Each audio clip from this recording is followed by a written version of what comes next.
Lower it. FBI. Sorry. Thank you for your help.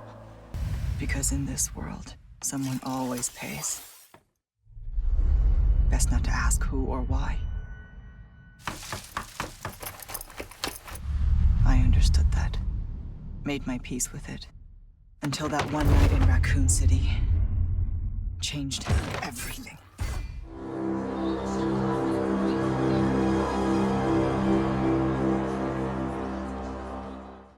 Beauty and mystery are the two words to perfectly describe Ada Wong, from the very little things that we know about her. In this video, we will be going through her story in Resident Evil, what her true motives are, and much more. So before we get into this video, be sure to leave a like and hype the video to get it into the algorithm, and subscribe to the channel for more content like this in the near future. And now, let's get into it. So, to start off her story, some people don't necessarily know about this. Unfortunately, this is non-canon in terms of how cool the backstory is, since Ada doesn't really have one, if that makes sense. But reading through what happened, it definitely opened my eyes, and even with it being non-canon, I wanted to share this with you guys, and take it how you will, because this is the only piece we will get in terms of Ada's upbringing and whatnot, but here it goes. Ada lived in a desolate and war-torn Asian nation in her early life. To survive, she scavenged supplies left on the streets amongst the corpses of soldiers and civilians. One day, an aerial counterattack against the insurgency led to her losing a loaf of white bread she found. A young boy managed to take it from the backpack of a dead soldier. Angered over the lost meal, Ada took a shotgun from another corpse and chased the boy across the streets, finding him nursing his bedridden mother. Ada, for the sake of her survival, had to kill the two. Later on, children were being rounded up and transported to a bus in shackles. Umbrella wished to give these children an opportunity to become agents, including Ada. Despite how crazy and traumatic that backstory could have been, it's not real in the RE universe, because we still currently don't know anything about her history.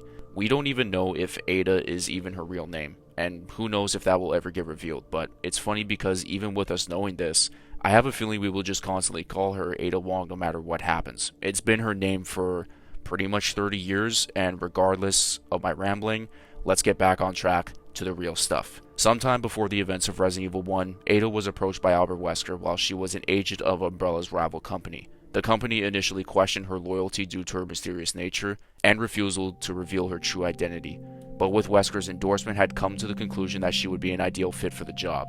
Around the same time, Ada made a connection that would be a part of her story for a very long time, in the form of Derek C. Simmons, a member of the secret fraternity The Family, and also the National Security Advisor, who abused his position as a high-ranking government official to cement his political agenda. Ada accepted several freelance missions on his behalf. However, their working relationship quickly became complicated as Simmons developed obsessive tendencies towards her, and we will get into those tendencies later on in this video. Ada was given the mission to infiltrate the Arklay Laboratory, and to make things easier, even with her fake credentials, she was able to gain employment and soon developed a romantic relationship, quote-unquote, with Dr. John Clemens, the facility's chief researcher. As a means of obtaining classified information that would aid the rival company, Clemens was committed to their relationship, going as far as recording his username and password at the lab as John and Ada. Unfortunately, he would die while Ada escaped the lab undetected, even with John's note saying she was around during the T-virus outbreak in the Arklay facility. Months later, the mission changed, or there was a new one. The company Ada was working for wasn't done with Raccoon City, and neither was Amber and Wesker. In September 1998, the rival company shifted focus on obtaining a sample of Dr. William Birkin's experimental Golgotha virus, while Umbrella were still at their most vulnerable. She and another agent were sent into the city to recover this virus. The mission, headed by Wesker, himself a former Umbrella researcher who was now in debt to the company. Another man, an investigative journalist named Ben Bertolucci, was flagged as having potential information on the virus and the Nest Laboratory engineering it. His investigation of the city had drawn the attention of both Dr. Annette Birkin and Police Chief Brian Irons, and he was soon arrested and detained in the RPD amid an outbreak of the modified T-virus that drove the city into chaos. While she was searching for Ben with the police station riddled with zombies, she encountered the only survivor she saw. Saving him from death, it was rookie police officer Leon S. Kennedy. Ada had to cover up what her true intentions were, claiming she was FBI to Leon. After Ben died, the information she had wasn't enough and traveled with Leon to the Nest facility being wounded. Now, what exactly is canon and what isn't is up for debate now with RE2 Remake. Some think she fell down and survived by some unknown miracle, while another side says she was thrown into an object by Mr. X and in Leon's arms bled to death and shared a kiss with him before she passed out. However, she did come back to save Leon one more time, assisting him by throwing down a rocket launcher to take down the tyrant that was constantly roaming around the RPD. How exactly she escaped from the laboratory is also uncertain, but it would appear she made her way back into the city through the sewers. Though she had no time to find another G-sample, she was successful in escaping with a tissue fragment shed from Birkin's remains, and even so, that was the one thing that kept her alive. She met up with her contact, but however, he committed the S-word in the Apple Inn Hotel. Wesker then contacted her expressing his frustration over her failure. But, again, that tissue was what saved her, and luckily enough, she received her iconic hookshot and escaped the city via an Umbrella helicopter. After returning from Raccoon City, the mission became a constant assessment for her, earning her high regards and value as an asset from the company. Personally, however, the experiences took a far greater toll than she would show, as she recovered from her injuries sustained during her time in the city.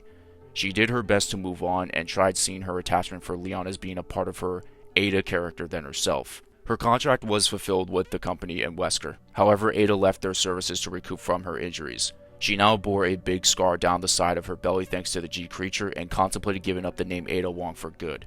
She also learned that Derek Simmons was the one who made the final decision to carry out the sterilization operation, which eradicated the city. Disgusted and concerned with having dealings with someone so dangerous, Ada severed all ties from him and never looked back, much to Simmons' annoyance. There wasn't much time until her next mission despite this setback. In order to progress her secret personal objective, Ada contacted the rulers of the rival company in 2004, which was initially met by puzzlement and skepticism in response. But the company figured out a way to get her back in, mostly because of the power struggle they had with Albert Wesker.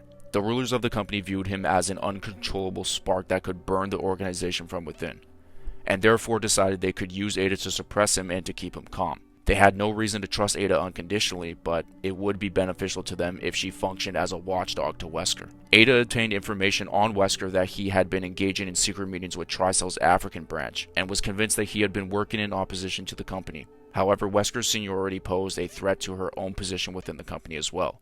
Thanks to her, the company became aware of a bioweapons R&D project in Spain by Los Illuminados, due to a leak by one of its senior researchers, Dr. Luis Serra Navarro. The project utilized a parasitic organism, Las Plagas, to turn human beings into useful puppets. Wesker assigned Jack Krauser to obtain a sample but ultimately failed, which gave the company leverage to assign Ada Wong to the mission. After being held captive in Salazar's castle, she frees Luis but ultimately runs into Zealots along with Passanta, one of Salazar's bodyguards. She engages with the BOW but was scratched and started to suffer from illusions, but escaped Passanta and the castle to enter the village. During her scope out of the village, she noticed someone that had a very significant part in her past. Leon S. Kennedy, who is a now government agent looking for the US President's daughter, Ashley Graham. Ada decided to ring the church bell to calm the Ganados down, which also saved Leon from dealing with hordes of them. It looks like we're starting to notice a very consistent theme with these two.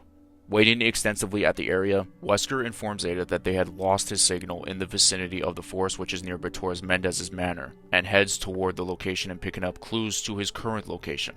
During her travel, Ada is again confronted by Passanta, who struck her with its illusion attacks again, but she survives the encounter again. However, the illusions itself were getting worse, showing signs of the infection growing stronger. Before meeting Luis, she notices Leon being choked out by the village chief. She saves him once again and ends up being pursued, but escaping for now. And after Luis rerouted again, she passes out due to the infection from Passanta. But Wesker was able to help her, but not without him being pissed off and running out of patience. She meets Luis after he dealt with the cabin fight and was taken to the castle. However, Luis mentioned he wanted to do something else before giving the Amber.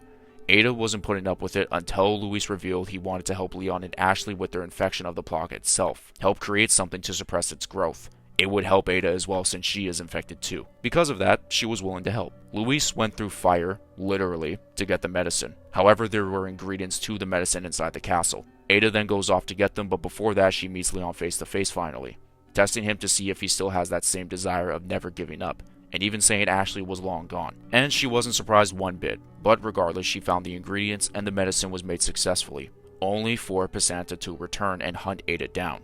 Luis treated her, but before she could continue her mission, she had to put an end to this nuisance that has been bothering her since the mission began. That BOW was no more, and the weird parasite in her body was thrown up. No longer having to worry about what was going on with her, she was back to business as usual. However, Luis was on the brink of death thanks to Jack Krauser. who has Ashley once again to deliver her to Sadler. She later helps Leon, letting him know where she is being taken, and after defeating Salazar, he runs into her on a boat to head off to the island. And I want to put a major emphasis on this and break it down to the best ability. I wouldn't be able to do this without two very special people. I hope you two are watching this video right now. And also, thank you. Even when Leon arrived to the boat without the key, Ada arrived, solving a problem. Not only was this a recurring theme in this game, but it has been this way since they met. Sure, they both do what they need to do to save each other when they have to, but Ada does that more often than the other. Kind of like that unknown presence you don't expect to arrive. From the time she saved him from the dog, Mr. X, the village chief, and much more. Now, getting into the boat. The original version of RE4 didn't have this conversation that it teased, and the remake, however, did a great amount of justice to it. Because it wasn't just needed for Leon, it was needed for Ada. At this point, their relationship is strained to say the least. Leon is understandably upset after what she did and finding out about her true goal in Raccoon City. But she knew that and let him speak with the amount of time they had. But once the city was mentioned verbally, there was an awkward feeling in the air knowing about what happened that night. You can tell from Ada's body language she kind of froze up a little bit. Leon's world fell apart, but it wasn't in a way that Ada was at fault, because they met while the nightmare was going on. It was more like she was a part of it. What tells you that is the beginning cutscene of RE4 Remake, and at the end was her falling off that edge. I know that's a little bit contradictory, especially me talking about the RE2 original canon ending first, but let's just keep things rolling. Leon says that he changed. To an extent, he's right. He's stronger, not as naive as he once was to himself and others, but his mentality never changed. He still has the same mentality as the cop he wanted to be even if he said it died. That spirit is still living inside of him. In a very silly but calm way, she lightened the tension, saying he didn't change, he just thinks he did. In a way, she wasn't brushing off what he said about trying to save one person, 100 others die. It was more of a compliment and admiration because of his willingness to put his life on the line to protect and save others. We saw it with him taking a bullet for her, and in some way, it rubbed off on Ada, even with Leon, Luis, and Ashley too. She never really had the chance to show her true emotions, and even if she tried, it was short-lived, because she had to focus on the next mission. Prime example is again this image right here. We still don't know what Ada's true personal goal is in her life, and neither her organization's goal. But even with people like Wesker breathing down her neck, she still showed that change by showing up to save Leon, because if she was that cold-blooded mercenary that didn't really care like a lot of people say that she does, Leon would have been a corpse a long time ago. And honestly, you could argue that she would be as well. Safe to say that night did change her, and even during the events of RE2 we can slowly see it show. Example is this unfortunately non-canon cutscene from RE2 original. Ada constantly told Leon to get out while he still could, but he kept going with her. And when those two were near the end and Ada pointed her gun at him, and when she said, "That's why I told you to get out of here but you wouldn't listen," you could immediately tell that it hurt her. It showed us she never wanted to do what she did. For the first time in this life of hers, she felt something she never did, and it's carried on with her to this day. And it wasn't even just saving Leon, she did it with others like I mentioned before, and I will mention after willingly putting the main mission aside. When Leon asked that question about if she changed, it was in the sense of disappointment, but also you could argue in the sense of yearning. Even when he got on that train to escape the city, he said he already missed her. Ada's response being, "What do you think?" As if she's being blunt. A question that didn't need to be asked, but at the same time, maybe it did. Ada more than likely had a long thought process knowing if she changed or not, but just when it was getting good was when they had to, well, go their separate ways. And like I said, Ada can't really give straight answers or be straight up with her feelings, not with the people watching her every single move. They left that conversation not heated. It felt like only a small portion of it was concluded, but they never hated each other one bit, and they don't to this day. They care for each other deeply, and both have major roles in each other's stories. It's kind of like if their fates are intertwined, or their ties are binded, pun intended. Leon felt at ease, but once she left, he was back to reality and focused on saving Ashley. Watching Krauser from afar hand Ashley to Sadler, Wesker sneaks up behind her and gives her a device to be connected to the comms facility. Afterwards, she overhears the conversation of Leon and Ashley discussing Luis's death. Leon contacted her shortly after that, and is asked about the location where they can remove the parasite. She theorizes that their most important facilities lay at the top of the summit, or mountain. After escaping a powerful BOW known as Martinico, if I'm pronouncing that right, Wesker initiates the countdown for the island's destruction, which include Leon and Ashley as its casualties. Much to her conflicted mind, Ada plugs the USB stick to delay and minimizes the explosion's impact, and escape the area. once again showing her care, and maybe it's a way to redeem herself for what happened in Raccoon City, and also shows she won't always obey what Wesker tells her to do. She saves Leon and Ashley from Sadler and fights him all alone, at first being victorious until being knocked out shortly after, being used as bait for Leon to be lured out. He saves her, but Sadler was waiting. After freeing Leon from Sadler's tentacle, the two fire shots, but he later mutates into something more powerful. Leon fought this form of Sadler all alone, while Ada improvised and found a special rocket launcher, tossing it to Leon, putting an end to Sadler once and for all. She retrieves the Amber, even telling Leon about the deal she had with Luis, and flies away, but before that gave him the keys to the jet ski she rode. Ada contacts Wesker and demands to know his intention with the sample. Wesker reveals his intention to expedite change, in which 100 will give their lives so that one may live, and that the casualties could result in billions. Hearing the insanity of his ambitious plans, Ada holds the pilot at gunpoint and orders him to change their course and make off with the sample. Despite doing that, Wesker was one step ahead and was able to retrieve the body of Jack Krauser. In 2006, Ada's paths would cross with Wesker's one final time, when a dying Oswald E. Spencer, who had been in hiding since the Raccoon City incident, ordered his butler Patrick to reach out to Wesker. To do so, he sought first to make contact with Ada through black market dealer Ricardo Irving. Over the following 3 years, Wesker had built a black market bioweapons empire using the remnants of Umbrella's research data and Tricell's seemingly unlimited resources. The profits from such endeavors were used to pursue the Ouroboros project, leading to his eventual death at the hands of Chris Redfield and Sheva Alomar in 2009. Thus, for a time, Simmons and the family were seen as the only major threats to Ada's employer. In 2011, Ada was hired by a mysterious organization, little did she know it was Derek Simmons, to interfere with a large-scale bioweapons project underway in the Eastern Slav Republic. Sent in to investigate the Plaga's origins and obtain its sample, she met with President Svetlana Belikova under the guise of being a BSAA representative. In the night, however, she runs into Leon once again, which he had his own reasons being there, which was to verify reports of bioweapon usage. Didn't help he was robbed of his vacation. Asking questions about each other, something very interesting is mentioned from Ada talking about if they were going to carry on where they left off that night. Even Leon cracked a smile himself, and many of us over the years have wondered what could they possibly mean. One of the writers for Damnation simply put it this way: they weren't in RE5 together, so they obviously lived their own lives. But maybe in between the events of 5 and Damnation, they spent a night together.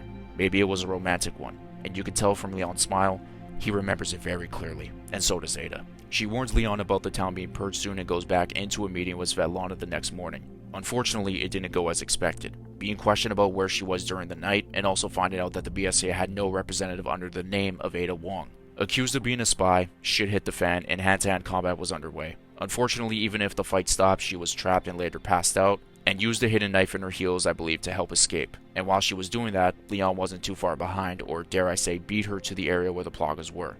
She quickly escaped, meanwhile Leon had to take the heat with lickers and soldiers trying to kill him. Ada escaped with a Plaga specimen, but before she could really leave, she helped Leon and Buddy escape, adding to the tally of saving him once again. A joint US-Russian invasion of the country occurred, and the evidence of Belikova's bioterrorism scheme was revealed to the world. Knowing this to be the work of the man who hired her for the mission, she became all the more suspicious that he was refusing to show his identity. Again, little did she know this was someone of her past, and that someone grew an obsession towards her, one that went too far. Ada was given a mission to rendezvous with a submarine to uncover important information. Unlike in Eastern Slav, the person hiring her showed himself to clearly be Derek Simmons.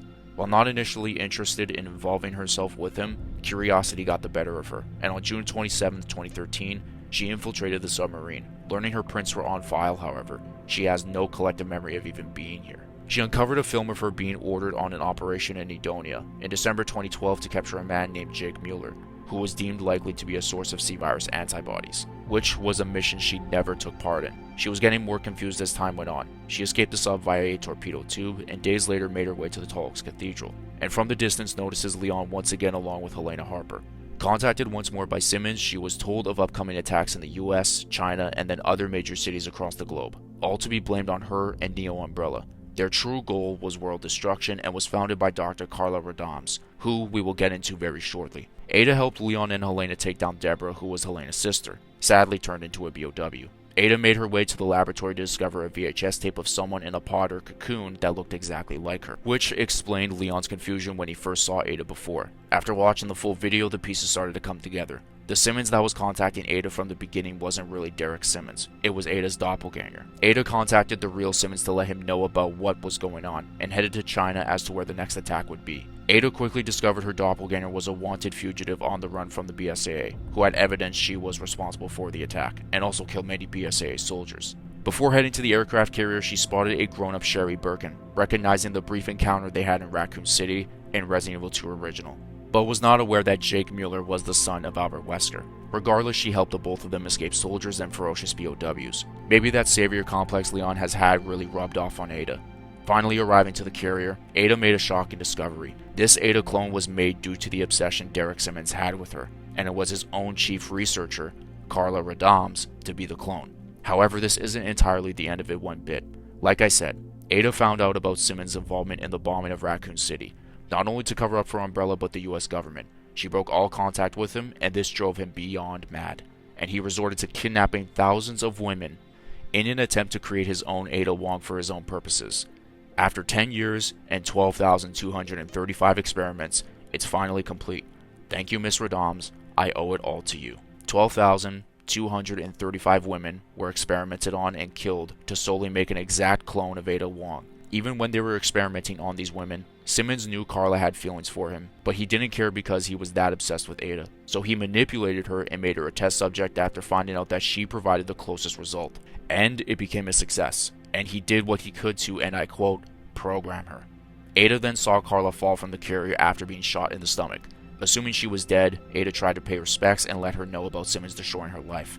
However, Carla was infected with the enhanced C virus, and attempted to kill Ada because Carla thought she was the real Ada. Maybe that's what Simmons' programming did to her. But she was able to finally let Carla rest, but then again, even though she was a victim, she helped with his experiments, so shame on her at the same time. She flew a helicopter to Tachi, where the other missile hit and infected thousands of civilians, and helped save Leon and Helena from a large wave of zombies after being knocked down by an explosion. And shortly after helping them take down Simmons, further mutating after his infection with the enhanced C virus. She heads up to the quad tower, but Leon has another moment with her without words.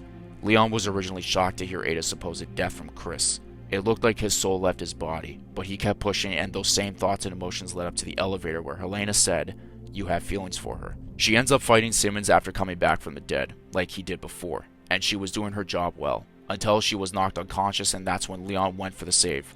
After all the things they went through, Leon didn't want it to end that way, and it showed how much he values her by how fast he went to her. Even with him saying, "Not if I can help it," to Simmons, after him saying, "We can be together," that was directed towards Ada, and it showed his willingness to protect her. It's pretty funny how he took a barrage of bullets even though he kinda should be dead, but whatever, let plot armor do its thing. They finally dealt with him, but we know Leon and Helena eventually put him out of his misery. However, we're nearing the end for Ada, and now we get into the scene where they look at each other from afar. Leon's confusion and his yearning is at its peak. Questions what Ada is, and more importantly, why is she helping? He knows her line of work. He knows she doesn't have to help to get her own job done. But why go down that route? Why continuously help? It's not to keep Leon wrapped around her finger like some people say. Then why go out of your way to help and save Sherry, Jake, Luis, and Ashley? Not to mention innocent people after not giving the sample to Wesker and RE4. He still had what he needed with Krauser's body. Like I said before, the savior complex that Leon has had since his introduction into the series feels like it has its effects on Ada. Leon did get the sudden urge to go after her along with Helena's encouragement, and I feel like if there was nothing holding him back, he would have went after her if he could. That's how much she means to him. And even with that, you gotta wonder, what is Ada's true goal in all of this? Is it constant missions and sample retrievals, or is it something greater for her? One day we may get that answer, but until then, we don't know. Now we get into the part where Ada destroys Carla's greatest creation and her lab, and this scene in my opinion is so important. We've seen her be calm and collected continuously over the years, and she finally vented her frustrations, and it was the perfect time to do so. A long-time dark presence in her life had a gross and twisted obsession over her. It was beyond humanity, just like she said in the cutscene, and finally was able to put that demon to rest. Receiving a phone call from an organization that we don't know of, she accepts the job, and that was the last time we ever heard from her. Since then, many RE fans have theorized who exactly this person was calling her, and with the recent remake she is in being a success, along with the Separate Ways DLC, fans have wanted her to come back and also hopefully get her own RE game where she is the star. She has the power and even the fanbase to get one. Of course, that all depends on what Capcom wants to do, and questions arise about her. What is her true personal goal in all of this? Which is something I've constantly said in this video. I may have that answer, it's possibly the same one that another character has with her. And maybe, just maybe, we can get those answers in a few months, 30 years later. If you guys enjoyed this full story video of Ada, be sure to leave a like, hype the video, and subscribe to the channel if you want more content like this in the future. And as always, I will catch you guys in my next video. Peace out, and much love.